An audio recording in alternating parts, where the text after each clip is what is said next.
Good afternoon friends. एडमेत्रे में आपका स्वागत है। मित्रों, 2023 में एक सवाल पूछा कि यूक्रेन का सबसे बड़ा कोयला उत्पादक केंद्र कौन सा है, यानी कि कोल प्रोड्यूसिंग जो सेंटर है यूक्रेन का सबसे बड़ा है।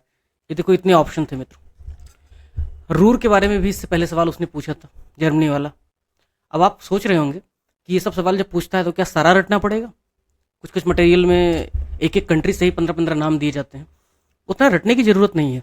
एक तरीका है जिसके आधार पर कुछ ही लेक्चर्स में मैंने जो इसका थीम दिया है, अब मिस नहीं होगा मिसलिनियस टॉपिक्स में जो कुछ भी आता है उसको एक तरीके से हम करेंगे, कभी आपको रटने की ज़रूरत या इस तरीके से बहुत ज़्यादा रटने की ज़रूरत नहीं पड़ेगी। देखिए मित्रों, एक तरीका जोड़ा है मैंने।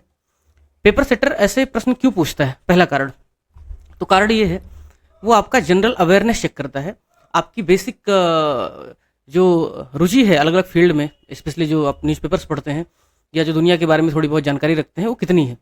अब इसका मतलब ये नहीं है कि आप किसी नॉर्मंडी के या किसी आप जर्मनी के एक छोटे से गांव के बारे में भी जानकारी रखें, बल्कि जो उनके मेजर इलाके हैं, चाहे वो कोई बहुत बड़ा मिनरल का सेंटर हो या कोई बहुत बड़ा ट्रेड सेंटर हो या बहुत बड़ा कोई इंडस्ट्रियल सेंटर हो, उसके बारे में आपको पता होना चाहिए। क्योंकि या तो वो युद्ध के हिसाब से बहुत चर्चा में रहते हैं, या तो फिर वो अपने इकोनॉमिक प्रोडक्शन के हिसाब से बहुत चर्चा में रहते हैं, या फिर किसी और वजह से। इन प्रश्नों को डील कैसे करें, तो मैंने तय किया कि सबसे पहले कॉन्टिनेंट और महाद्वीप जो है मतलब एक ही चीज़ है, तो उसके हिसाब से हम मेजर मिनरल की पहचान करेंगे। यानी कि जितने भी मेजर कॉन्टिनेंट हैं 3-4 जहाँ पे बहुत ज़्यादा मिनरल होता है, उन कॉन्टिनेंट को लेंगे और उसके बाद उन कॉन्टिनेंट में मेजर मिनरल क्या है, और सारा नहीं लेंगे, यूपीपीसी जिसको पूछ रहा है बार बार उसी को लेंगे। और उसके बाद मित्रों हम देखेंगे कि उसमें जो कुछ मेजर मिनरल हैं वो कहाँ कहाँ पाए जाते हैं, कौन कौन से कंट्रीज में पाए जाते हैं, और फिर कौन कौन से इलाके हैं जहाँ पे इसकी प्रिवेलेंस ज़्यादा है। ठीक है, और इसलिए मैंने सबसे पहले यूरोप को चुना है, जहाँ से बार बार सवाल पूछा जाता है। कुछ अफ्रीका से भी पूछा गया है, बट यूरोप से बहुत सवाल पूछे गए हैं। तो मेजर मिनरल ऑफ यूरोप पहला हमारा अपना थीम है। अब मेजर मिनरल ऑफ यूरोप क्या है मित्रों?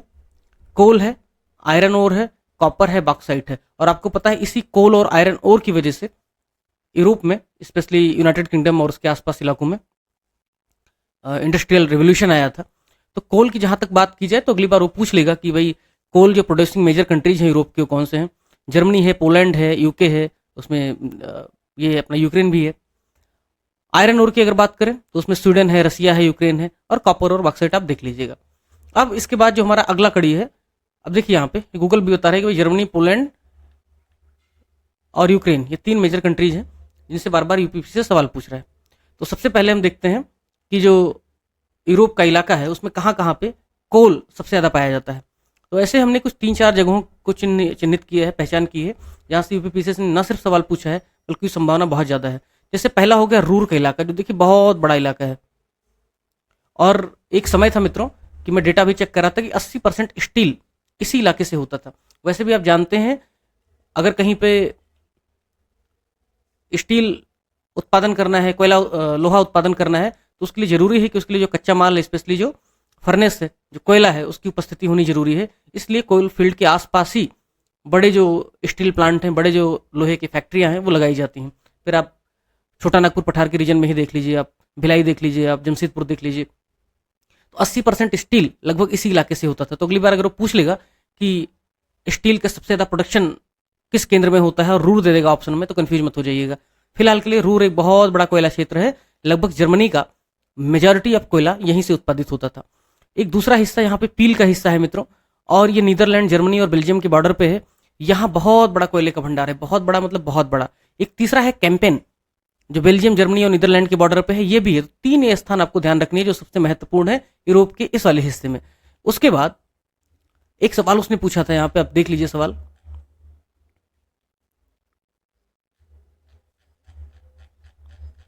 यूपीपीसीएस ने एक साल पूछा था, ये निम्न में से यूक्रेन का कोयला उत्पादक केंद्र कौन सा है? Kharkiv, Donetsk, Kyiv. तो पहली चीज तो यूक्रेन में वार चल रहा है।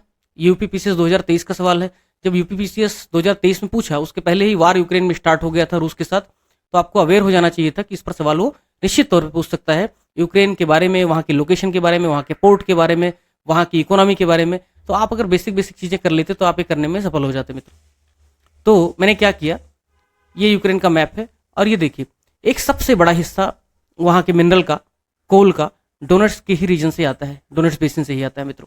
तो आपको ध्यान होना चाहिए। दुनिया के अलग अलग कॉन्टिनेंट में कोयला कहाँ कहाँ पाया जाता है, बहुत महत्वपूर्ण है। PMFIS की वेबसाइट से मैंने ये मैप लिया है, और ये महत्वपूर्ण इसलिए मित्रों है क्योंकि यहाँ आप देखिए, जो रूस है वो लगातार इस वाले बेसिन को छीनने की कोशिश कर रहा है, क्योंकि बहुत ज़्यादा मिनरल रिच है, कोयला बहुत ज़्यादा यहाँ पे है। और रूर आपको पता ही है, ये है राइनलैंड मित्रों। अगर आपको पता होगा कि जो फर्स्ट वर्ल्ड वार था, बार बार जो लड़ाई हो रही थी जर्मनी की, फ्रांस की, उधर यूरोप की कंट्रीज की, वो इस वाले इलाके को छीनने की हो रही थी, क्योंकि बहुत उपजाऊ है और ये इलाका छीन लिया जाए, ऐसी कोशिश राष्ट्रों की हुआ करती थी। फिलहाल के लिए राइनलैंड बहुत महत्वपूर्ण है, उस इलाके के बारे में आपको समझना चाहिए। रूर यहाँ पे है, ये पूरा यूराल रीजन है, ये डोनबास का रीजन है। इनको आप ऊपर नीचे से भी क्रम में एक बार देख लीजिएगा मित्रों। इसके अलावा ये मैप आपको दे रहा हूँ, इसमें अलग अलग कॉन्टिनेंट है, वहाँ पे कोयला फील्ड कहाँ कहाँ पे है वो रेड मार्क से चिन्हित है। तो एक बार बस नज़र दौड़ा लीजिए कि इससे ज़्यादा कुछ करने की जरूरत नहीं है। दूसरा कॉन्टिनेंट यानी कि अमेरिका का कॉन्टिनेंट या ऑस्ट्रेलिया का कॉन्टिनेंट जो हम कराएंगे तो उसमें अलग से हम मैप में दिखाएंगे। फिलहाल के लिए अभी हम यूरोप की बातें कर रहे हैं। अभी एक और महत्वपूर्ण सवाल आ सकता है कि टॉप 3 टॉप 4 जो कोयला उत्पादक राज्य हैं, राष्ट्र हैं, या कोयला जो कंज्यूमिंग राष्ट्र हैं, उनके बारे में सवाल पूछा जा सकता है। तो ये भी महत्वपूर्ण है मित्रों। टॉप 10 जो प्रोड्यूसिंग कंट्रीज हैं कोयला के, वो कौन कौन से हैं? तो पहला चाइना है, दूसरा यूनाइटेड स्टेट है, तीसरा ऑस्ट्रेलिया है और चौथा इंडिया है। इंडिया लगातार ऑस्ट्रेलिया से कोयला आयातित करता है, इंपोर्ट करता है। अडानी ने कुछ कोल फील्ड भी वहाँ पे लिया था जिसका विरोध हो रहा है लगातार। तो वो कोल फील्ड कौन सा है आप कमेंट बॉक्स में बताइए, और निश्चित तौर पे उस पर नजर रखें क्योंकि वो सवाल पूछा जा सकता है। और ऑलरेडी इस पर ऑस्ट्रेलिया के बारे में उसने सवाल पूछा है यूपीसीएस ने, तो अवेयर हो जाइए। तो चाइना पहला, यूएस दूसरा, ऑस्ट्रेलिया तीसरा, इंडिया चौथा।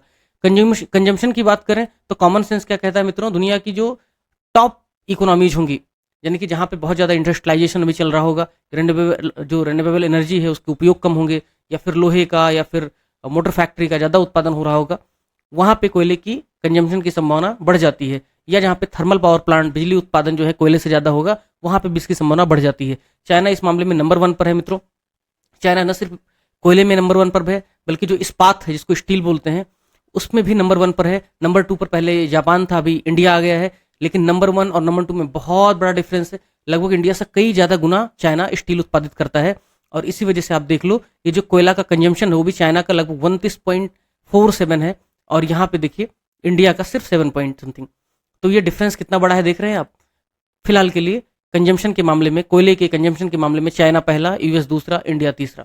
ठीक है, ये ध्यान रखना। यहाँ पे प्रोडक्शन में इंडिया चौथा था, कंजम्पशन में इंडिया तीसरा है, बाकी ऐसा सच है।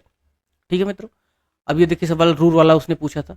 ऑस्ट्रेलिया के बारे में भी उसने पूछा कि माउंट न्यूमैन किस चीज़ के लिए फेमस है ना ऑस्ट्रेलिया में।